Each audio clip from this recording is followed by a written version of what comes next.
You're looking to quickly and thoroughly understand technical analysis of financial markets, right?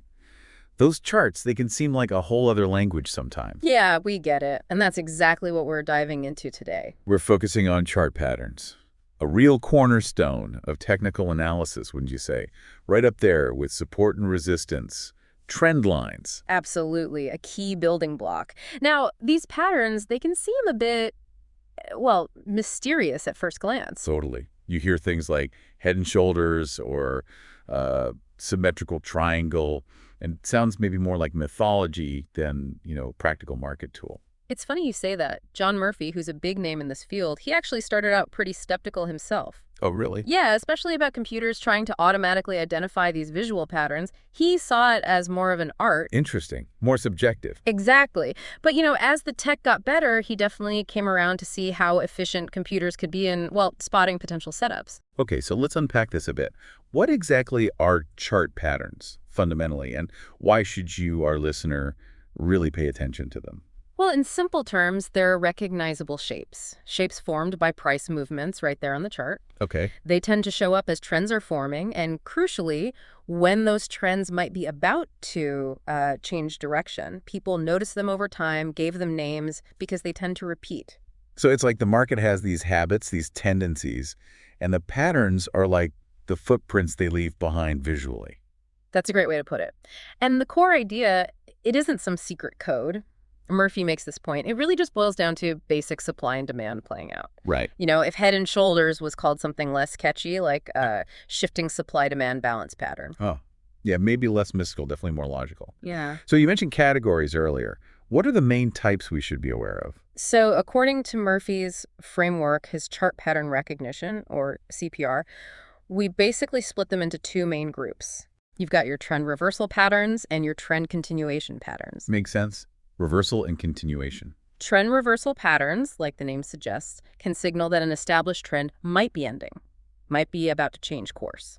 Like the head and shoulders you mentioned. Exactly. Head and shoulders, tops and bottoms, also triple tops and bottoms, double tops and bottoms. Those are the big reversal ones. And the other group? Continuation. Right. Trend continuation patterns suggest the opposite. They suggest that after a bit of a pause, the current trend is likely to resume. Ah, like a consolidation period. Precisely. Here we're looking at things like symmetrical triangles, ascending triangles, and descending triangles. Now, I noticed something in the source material about specific criteria from CPR, like how the price needs to behave before the pattern even forms. Yes, that's a really important detail. It adds objectivity. For those major reversal patterns, head and shoulders, triple tops bottoms CPR requires that the pattern is preceded by a pretty decent trend. How decent? Specifically, one that's already formed at least 3 successive peaks and troughs. For double tops bottoms, it needs at least 2. Okay, so you need a clear trend first. Right. And continuation patterns also need a prior trend, usually with at least 2 peaks and troughs. These patterns don't just appear out of nowhere. They form within an existing market context. Got it. And like we said, they aren't just static shapes on a screen. They represent that constant battle, right? Supply versus demand. Exactly. They emerge during those periods where the balance is shifting, where the market's trying to figure out the next direction. It's that resolution process, visualized. And it's not just about spotting the shape itself, is it? CPR also talks about measuring techniques. That's right. Once a pattern completes, usually with a breakout, these techniques can help estimate potential price targets, like how far the price might move. And maybe even how long it might take. Sometimes, yeah. Yeah. Potential price moves and even sort of time objectives gives traders something concrete to work with after a breakout. All right, this is good. Let's dig into some specific examples, starting with those trend reversal patterns. Head and shoulders top. That's probably the most famous one. It really is. Very well known. It typically forms after a solid uptrend. Okay. You'll see a peak form, that's the left shoulder. Then the price dips a bit, then rallies to an even higher high, that's the head. Higher than the first peak. Right. Then it declines again, usually near the low of the first dip.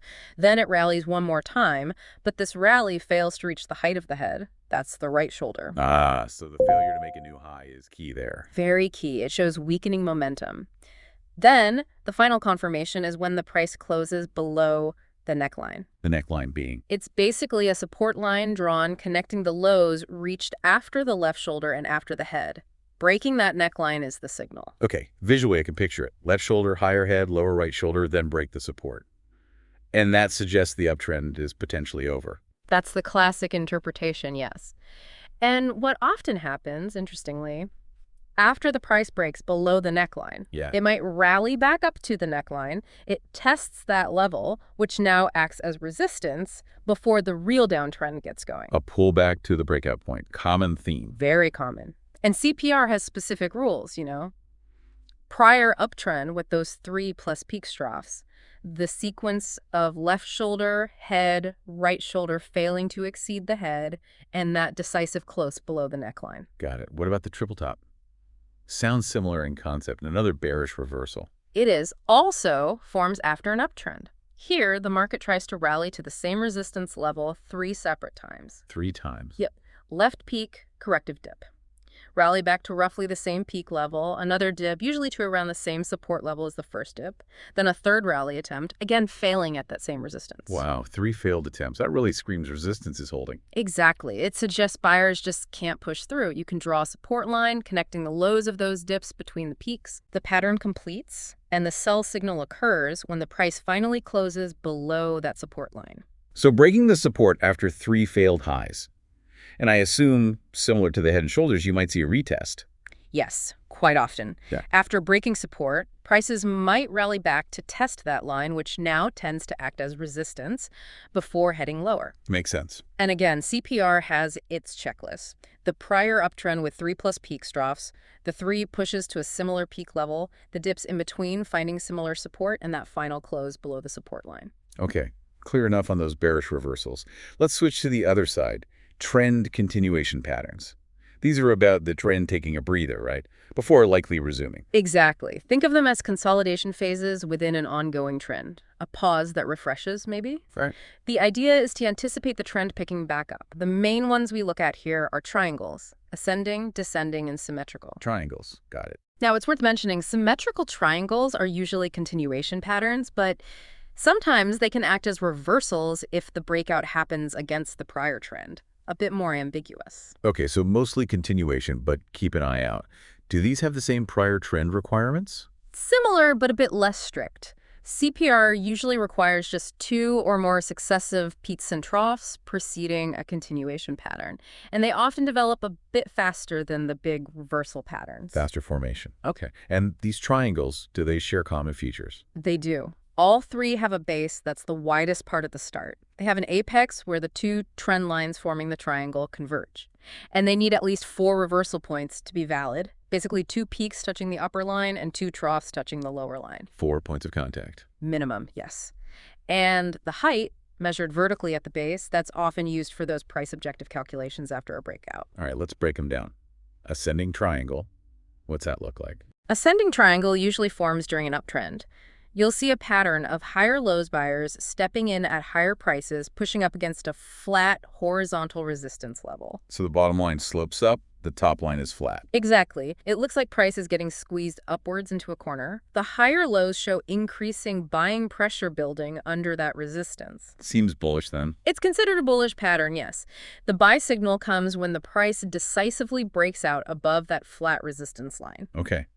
Are there ways this pattern can fail or rules for when it's no longer valid? Yeah, CPR gives cancellation rules. If the price just kind of drifts sideways and doesn't break out by the time it gets about, say, 3/4 of the way from the base to the apex. It loses momentum. Right, the pattern is considered cancel. Or obviously if the price breaks down and closes below the lower upward sloping trend line, that invalidates the bullish case too. Makes sense. And if it does break out upwards? Then CPR provides methods for estimating minimum time and price objectives, often based on that base height we mentioned, projected upwards from the breakout point. Got it. Now, what about the symmetrical triangle? You said this one could be a bit trickier. It can be. A symmetrical triangle forms when you have a series of lower peaks and higher troughs. So both lines are sloping, converging towards each other. Exactly. The upper trend line slopes down, the lower trend line slopes up, and they meet at the apex. It really represents a period of equilibrium or indecision. Buyers and sellers are kind of evenly matched for a while. Coiling up, maybe. Yeah, that's a good way to think of it. Price is getting squeezed into a tighter and tighter range. The resolution comes when the price finally makes a decisive move and closes either above the top descending trend line or below the bottom ascending trend line. And which way is more likely? Statistically, a breakout in the direction of the prior trend is more probable. So in an uptrend, an upside breakout is more likely. In a downtrend, a downside breakout. But it can break the other way and signal a reversal. It can, yes. That's why you wait for the actual breakout confirmation. Don't assume. Okay. And the CPR rules for identifying it. Pretty straightforward. Need that prior trend with at least 2 peak troughs. Then you need the alternating lower peaks and higher troughs forming the converging lines. And finally, that decisive close outside one of the trend lines. All right, that covers the main patterns. Now, the source material spent some time talking about using these specifically within the Metastock software. How did that work? Right. Metastock develops specific tools based on Murphy's CPR definitions to help users, automatically scan for and analyze these patterns. Automate the process a bit. Yeah. The suggested routine was basically run CPR explorations first to scan a whole bunch of stocks, then apply CPR experts to the charts of the most interesting candidates found by the scan, and finally, review the expert commentary that the software provides. Okay, explorations, like a screening tool. Exactly. They had explorations like John Murphy confirmed entry signal and unconfirmed entry signal, primarily for daily charts. So you could run this across, say, the S&P 500 list. Or thousands of stocks, yeah. It would filter them down quickly to just those showing specific CPR patterns forming, or even those that had a confirmed breakout signal on the latest trading day. That's what the confirmed entry signal one did. Saves a lot of manual chart flipping. Huge time saver. Then, once you had that shorter list, you'd look at the experts. And what did the experts do? The expert advisor feature overlaid information right onto the individual stock charts. It could, color code the area where the pattern was identified. Visual confirmation. Right. It could also place symbols on the chart, maybe an arrow for a potential buy or sell signal. It could give pop-up alerts. And importantly, it generated expert commentary. What was that? It was like a little text box offering analysis based on the CPR rules, confirming the pattern type, maybe mentioning the breakout, potential objectives, kind of like having a built-in checklist running. Like a virtual assistant pointing things out. The material even gave a trading example, didn't it? From back in 2000. It did, yeah. A hypothetical scenario just to illustrate the process. Walk us through that. How did it play out? Okay, so it starts January 3rd, 2000. Step 1, update all the market data, standard procedure. Right. Step 2, run that John Murphy confirmed entry signal exploration across, I think it was almost 3,000 optionable stocks. Wow, okay. Big list. And the scan narrowed it down to just 8 potential candidates showing confirmed signals that day. From nearly 3,000 down to 8. That's powerful filtering. What next? Next step was manual review. Pull up the charts for those 8 stocks and just visually inspect them. See if the patterns looked clean, if the context made sense. So the human element comes back in. Absolutely. Yeah. In the example, after looking at the 8, the analyst narrowed it down further to 2 main contenders. Rayonier, which had a double top sell signal. Okay, bearish. And Trimeris, which had a symmetrical triangle buy signal. Bullish. So a choice to make. Why did they lean towards Trimeris in the example? This is where the subjectivity comes in, the art part. While the Rayonier double top was technically valid by the CPR rules, the analyst apparently found the Trimeris symmetrical triangle pattern more, quote, visually appealing. It just looked cleaner on the chart. Interesting. So aesthetics played a role. Seems so. Plus, the breakout on Trimeris happened with really impressive volume, which is a strong sign of conviction. And the breakout also pushed the price above a previous high from several months earlier. So multiple positive factors lining up beyond just the pattern shape, volume, breaking prior resistance. Exactly. It just seemed like a more compelling setup, even though both were technically valid signals according to the software. That really highlights that blend, doesn't it? The computer does the heavy lifting, but the final judgment involves looking at the whole picture. So what action did they take on Trimeris? They used Metastock's drawing tools, the smart chart, to mark up the chart. Drew lines for the minimum and maximum price objectives based on the pattern's measurements, and also set a stop-loss level below the breakout point for risk management. Planning the trade. Right. And then, based on that analysis, the decision was to place a market order to buy Trimeris right at the market open the next day, January 4th. Fascinating to see the process laid out. Now, circling back to John Murphy himself, you mentioned his initial skepticism about computers and patterns. How did his view evolve? Well, Well, he definitely acknowledged the efficiency computers brought. He contrasted the traditional art chartists, who rely heavily on visual interpretation and The experience, old school guys. right, with the rise of what he called statistical technicians. These are the folks using computers to crunch vast amounts of data, looking for mathematically defined signals, more objective buy-sell triggers. So art versus science, almost. Kind of. But Murphy still argued, even with all the software, that interpreting chart patterns specifically remained arguably the most artistic aspect of technical analysis. Even with tools like CPR. Yeah, because context matters so much.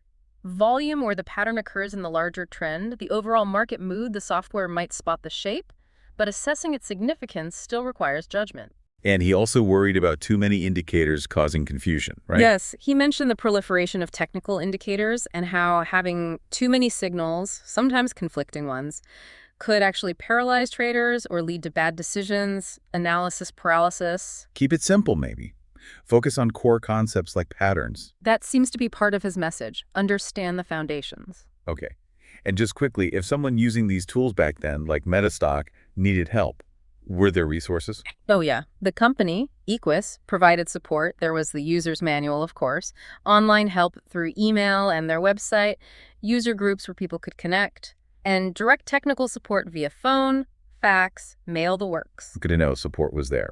Okay, let's try to wrap this up. We've covered a lot of ground on these chart patterns reversals like head and shoulders and triple tops, continuations like triangles. What are the key takeaways for our listeners? I think the biggest thing is that these patterns aren't just random squiggles. They are visual representations of that fundamental battle between supply and demand. Right, market psychology made visible. Exactly. And understanding them can offer really valuable clues about potential shifts in market direction or pauses in a trend. But it's not foolproof. Definitely not. Software like Metastock's CPR tools can be a massive help in identifying potential patterns systematically, saves huge amounts of time. But the interpretation, that still involves judgment. Looking at volume, the prior trend, the bigger picture, it's still part art. So learning these fundamental patterns provides a really solid base, a foundation for exploring technical analysis further.